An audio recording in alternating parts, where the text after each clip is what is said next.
Do you know why some personal brands absolutely blow up and generate hundreds of high-ticket clients and others stay stuck at zero? Well, throughout my journey helping a handful of coaches and consultants grow their personal brand and book high-ticket calls, I noticed that the main bottlenecks come down to three main components. And over the next 10 minutes, I'm going to show you exactly what these components are. But before we get into all the details, I want to refer to a very well-known study done by Google. And this study is something that they call the 7-11-4 rule. It states that the average consumer needs to spend 7 hours consuming your content across 11 different touchpoints on 4 different platforms before they would even consider moving forward and making a purchase with you. And so with this general study in mind, we can see why a lot of people are approaching it wrong and for that reason failing. It usually comes down to random posting and no strategy at all. And that's exactly why I want you to leave this video today with enough value that you can go from a place of doing guesswork and having scattered content to turning your personal brand into a lead generating machine and having systematic growth. And so coming in at component number 1, we have authentic value delivery. And so this one's very important because there's 2 components of it. There's authenticity and there's value. What I see a lot of people do is miss one of them, but get the other one. And so starting with authenticity, you have to stand out for the simple reason that having a personal brand is all about making it personal. And so have aspects that make it unique and that make it authentic. An easy way to do this is by dialing in your branding. Have a repeating format so that people can recognize you when they see you on their page day by day. And the second part of it is the value. And the controversial thing about value is that it's different from just educating. Real valuable content is actually applicable, meaning that with every single piece of content that you create, you should be stepping back and thinking to yourself that this is enough information for someone to go implement, for someone to go take action as soon as they're done watching that video. If not, they might still appreciate the value and the advice that you're giving, but they don't deem your brand as applicable enough to actually help you. And so they keep scrolling and they're going to find the person that does. That's exactly why the value trifecta looks like this. Number 1 is expertise demonstration. You need to show that you're an expert, but you also have to be able to back it. People have to know that you're an expert, but you also have to be able to back it by showing people what you're doing. Number 2 is problem solving content. And number 3 is the real results sharing. This is where a lot of authority and trust are built. And an actual example of what implementing this strategy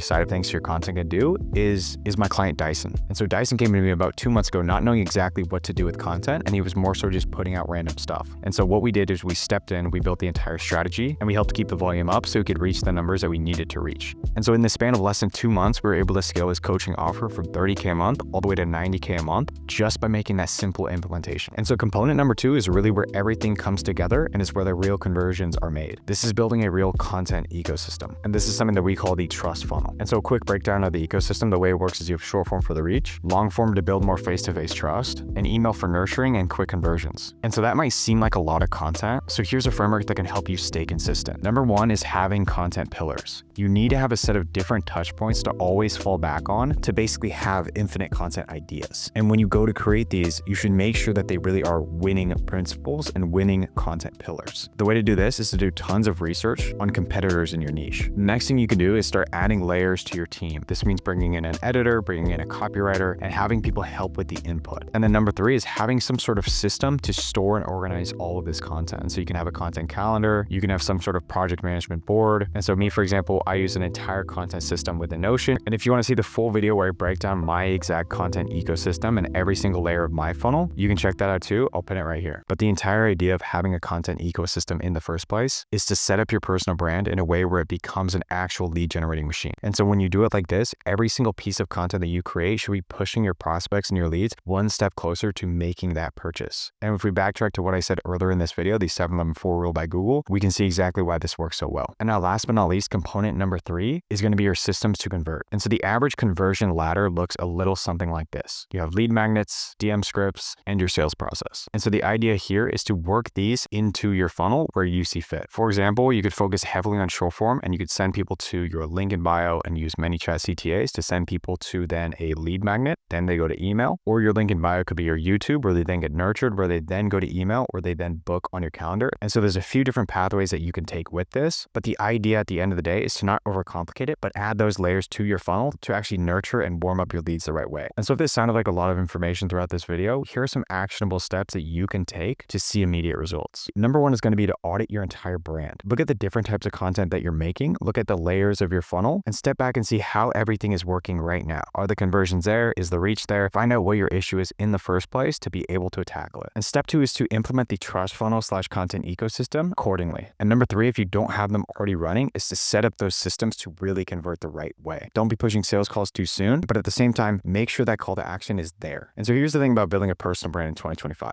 You can either keep posting random content and hope that something works, or you can implement these 3 components and build something that generates real results. The choice is yours. And so if you want help implementing something like this into your business, you can check the link below where you can book a call to speak with me one-on-one, and we can see how exactly we could help. And I'd basically show you how we would step in and build you a personal brand that generates leads while you sleep. But that's it for this video. See you in the next one.